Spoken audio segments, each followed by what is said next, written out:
नमस्कार सभी को, मैं डॉक्टर सोनलता बरबोटिया। हम पढ़ रहे थे हेट्रोसाइक्लिक केमिस्ट्री और हेट्रोसाइक्लिक केमिस्ट्री में हमने 5 मेंबर्ड रिंग सिस्टम कंप्लीट कर लिया था। मैं आपको फिर से रिवाइज करा देती हूँ कि हम हेट्रोसाइक्लिक केमिस्ट्री पढ़ रहे थे।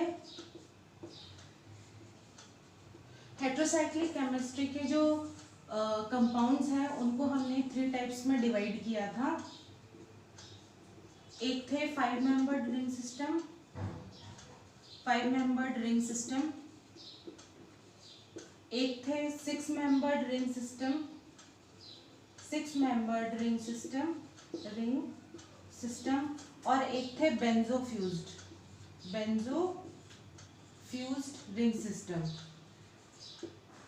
Ring system. जो फर्स्ट तरह की जब हम हेट्रोसाइकल्स की बात करते हैं तो इस तरह के हेट्रोसाइक्लिक में हमने पायरोल के बारे में पढ़ा था, इसमें हमने फुरान के बारे में पढ़ा था और इसमें हमने थायोफीन के बारे में पढ़ा था। जो 6 मेंबर्ड हेट्रोसाइक्लिक रिंग सिस्टम है इसमें हम पायरिडिन की बात करेंगे।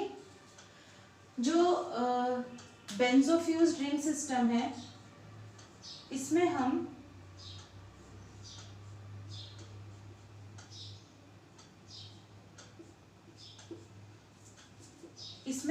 क्विनोलिन या हम आइसोक्विनोलिन की बात करते हैं। तो ये हमारा जो डिवीजन था, कुछ ये हमने हेट्रोसाइक्लिक जो कंपाउंड्स हैं इनको 3 पार्ट्स में डिवाइड किया है। आज हम यहाँ पे हमने जो 5 मेंबर्ड रिंग सिस्टम है उसको पूरा कंप्लीट कर लिया था। पायरोल, फुरान और थायोफीन हम कंप्लीटली स्टडी कर चुके हैं। अब हम आज पायरिडिन के बारे में स्टडी करेंगे। इसको पायरिडिन कहते हैं या इसको एजीन भी कहा जाता है। ये 6 मेंबर्ड हेट्रोसाइकिल है और जो है इसमें नाइट्रोजन है वो हमारा हेट्रो एटम है। तो आज हम डिटेल में पायरिडिन के बारे में स्टडी करेंगे।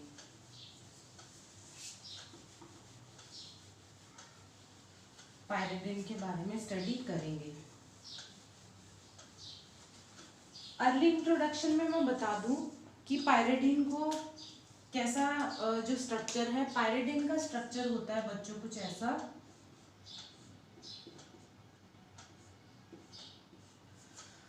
पायरिडिन का स्ट्रक्चर कुछ ऐसा होता है। अगर हम इसमें कार्बन देखें तो हमारे पास 1 2 3 4 5 कार्बन है और हम देखें हाइड्रोजन की संख्या तो 1 2 3 4 5 भी हमारे पास हाइड्रोजन है और हमारे पास हेट्रो एटम के रूप में है नाइट्रोजन। तो इसका जो मॉलिक्यूलर फार्मूला हो जाता है C5H5N। तो इसको हम कहते हैं पायरिडिन या इसको हम कहते हैं एजीन।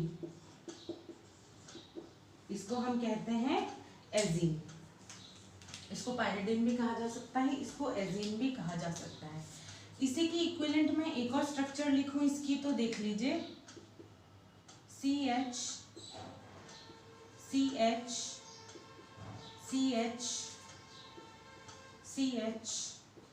N double bond.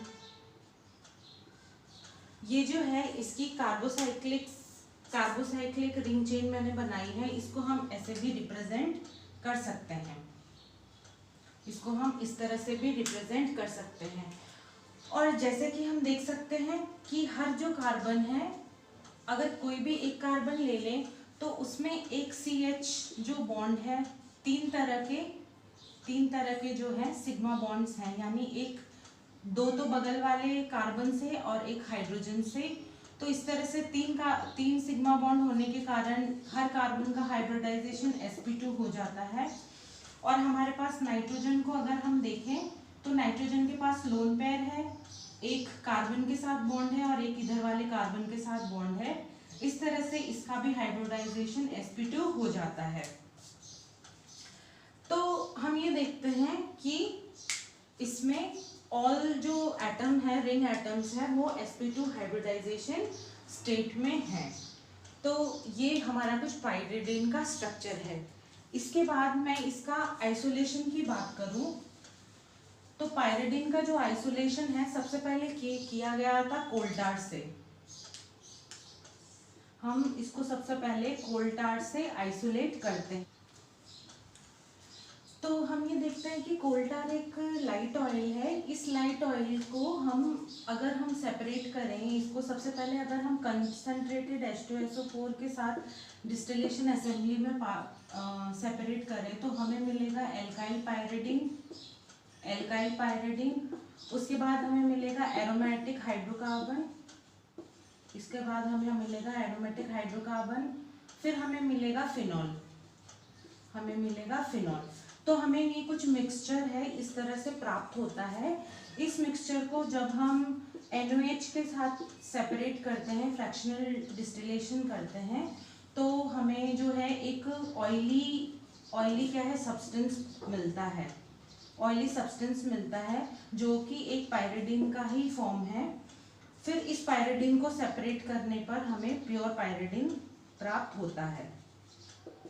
इस पाइरिडिन को सेपरेट करने पे हमें प्योर पाइरिडिन प्राप्त होता है। तो जो इसका अर्ली सेपरेशन का मेथड है ये है कोल्टार से। इसके बाद हम अगर इसकी फिजिकल प्रॉपर्टीज की बात करें, ये तो इसका अर्ली मेथड था सेपरेशन का कि इसको कैसे आइसोलेट किया जाता है, ये कैसे अवेलेबल होता है हमें। सबसे पहले इसकी प्रॉपर्टीज की बात करें तो हम फिजिकल प्रॉपर्टीज अगर हम इसकी स्टडी करें तो हमारे पास सबसे पहले तो है कि ये कलरलेस लिक्विड है और इसकी जो स्मेल है वो बहुत अनप्लेजेंट होती है। अनप्लेजेंट स्मेल होती है जो बिल्कुल भी टॉलरेट नहीं किया जा सकता, या सिमिलर टू बेंजीन की तरह इसकी जो है अनटॉलरेबल स्मेल होती है। इसका जो बॉइलिंग पॉइंट होता है वो होता है, बॉइलिंग पॉइंट नियरली इसका होता है 115 डिग्री सेंटीग्रेड या फिर 115 डिग्री सेंटीग्रेड। फिर हम इसको ये कह सकते हैं कि इसका जो ये water soluble in water but insoluble इन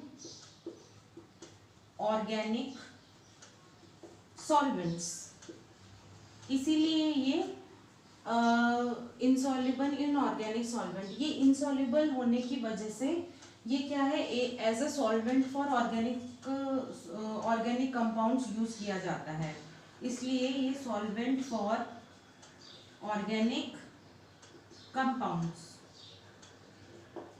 ठीक है, सॉल्वेंट फॉर ऑर्गेनिक कंपाउंड।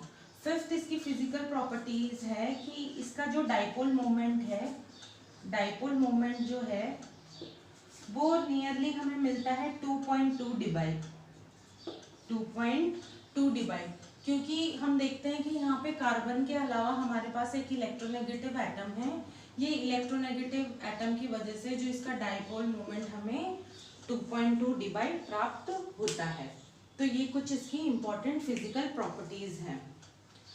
आगे बढ़ते हैं बच्चों, अब हम बात करेंगे इसके मेथड ऑफ सिंथेसिस की। हम बात करेंगे इसके मेथड ऑफ सिंथेसिस की। हम बात कर रहे हैं सबसे फर्स्ट मेथड ऑफ सिंथेसिस में, मेथड ऑफ सिंथेसिस,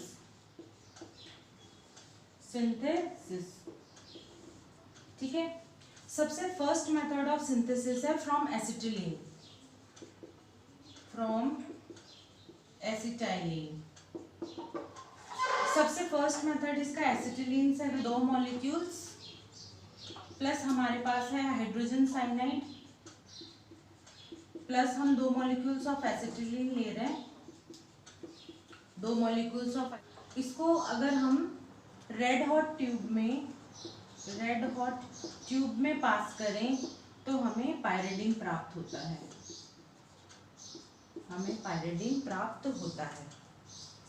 ठीक है बच्चों। सेकेंड एक्रोलीन से सेकेंड मेथड जो है, अब हम बात कर रहे हैं सेकेंड मेथड की। सेकेंड मेथड है फ्रॉम एक्रोलीन।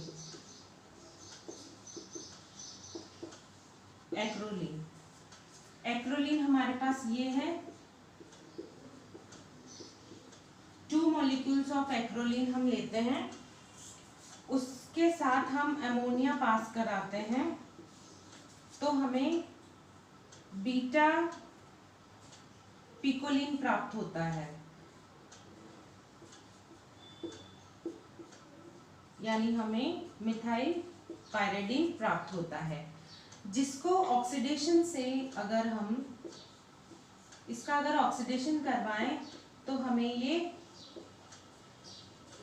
इसका ऑक्सीडेशन से हमें निकोटीनिक एसिड मिलता है। ये इसको कहते हैं बीटा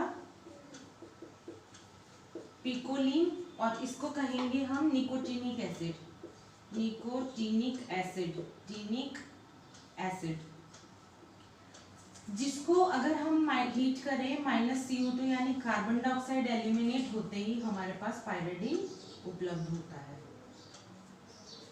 एक्रोलीन से हम कुछ इस तरह से इसको बना सकते हैं। ये हमारा सेकंड मेथड ऑफ प्रिपरेशन था। थर्ड मेथड जो प्रिपरेशन है, ये जो हम एरोमेटिक कंपाउंड्स के नाम लिख रहे हैं वो भी आपको याद होने चाहिए, क्योंकि ये भी कभी एग्जाम्स में बाय नेम पूछे जा सकते हैं। इसके बाद थर्ड मेथड है, थर्ड मेथड फ्रॉम फुरान। फ्रॉम फुरान, फुरान हमने डिटेल में पढ़ लिया। फुरान से हम लेते हैं, फुरान का एक डेरिवेटिव लेते हैं, इसको हम कहते हैं 2 हाइड्रोक्सी फर्फुरल, ठीक है।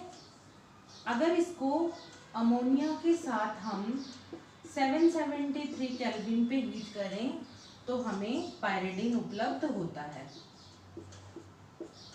अगर इसको 773 पे हम हीट करें तो हमें पायरिडीन, इसको कहते हैं 2 हाइड्रोक्सी फर्फुरल के अलावा अगर हम फ्यूरान का एक और डेरिवेटिव लें, जैसे अगर इसी का एक कीटोन फॉर्म ले, मिथिल, ये देखिए हमारे पास कीटोन है, सेकंड पोजीशन पे कीटोन अटैच्ड है, इसके साथ ही अगर हम इसे अमोनिया के साथ हीट करें तो हमें देखिए नाइट्रोजन, हमें हाइड्रोक्सी और मिथाइल, यानी इसको हम कहेंगे 3 हाइड्रोक्सी, इसको हम कहेंगे 3 हाइड्रोक्सी 3 मिथाइल पायरिडीन, और इसको कहेंगे 2 फर्फुरिल कीटोन, 2 फर्फुराइल कीटोन, इसको हम कहेंगे 2 फर्फुराइल कीटोन। ये हमारी थर्ड मेथड ऑफ प्रिपरेशन थी। ये हमने फुरान से पायरिडीन को जो है सिंथेसाइज किया था। फोर्थ प्रिपरेशन में हम बात करते हैं, फोर्थ प्रिपरेशन एक इंडस्ट्रियल मेथड है, industrial method of preparation, industrial method of preparation, ठीक है।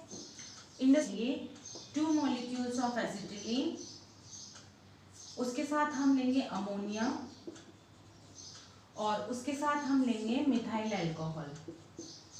ये हमारा इंडस्ट्रियल मेथड ऑफ प्रिपरेशन है। लार्ज स्केल पे जो अगर हम पायरिडीन का सिंथेसिस करें तो वो इंडस्ट्रियल मेथड से करेंगे। इसको अगर हम एल्यूमिना और जिंक फ्लोराइड के साथ अगर हम इसको हीट करें, इसको अगर हम एल्यूमिना जिंक फ्लोराइड 723 केल्विन पे हीट करें तो हमें मिलेगा पायरिडीन। ये हमारा फोर्थ मेथड ऑफ प्रिपरेशन था। तो ये कुछ इंपॉर्टेंट मेथड ऑफ प्रिपरेशन थे पायरिडीन के जो हमने पढ़े। हमने कुछ पायरिडीन के इंपॉर्टेंट डेरिवेटिव्स भी पढ़े, उनको क्या कहा जाता है वो आपको नेमिंग जो है याद रखनी है। आगे की आने वाले क्लासेस में हम पायरिडिन की केमिकल प्रॉपर्टीज़ के बारे में डिटेल में डिस्कशन करेंगे। पायरिडिन में इलेक्ट्रोफिलिक सब्स्टिट्यूशन रिएक्शन और न्यूक्लियोफिलिक सब्स्टिट्यूशन रिएक्शन भी हम डिटेल में स्टडी करेंगे और पायरिडिन पे पॉइंट ऑफ अटैक भी हम जो है डिस्कस करेंगे। Thank you.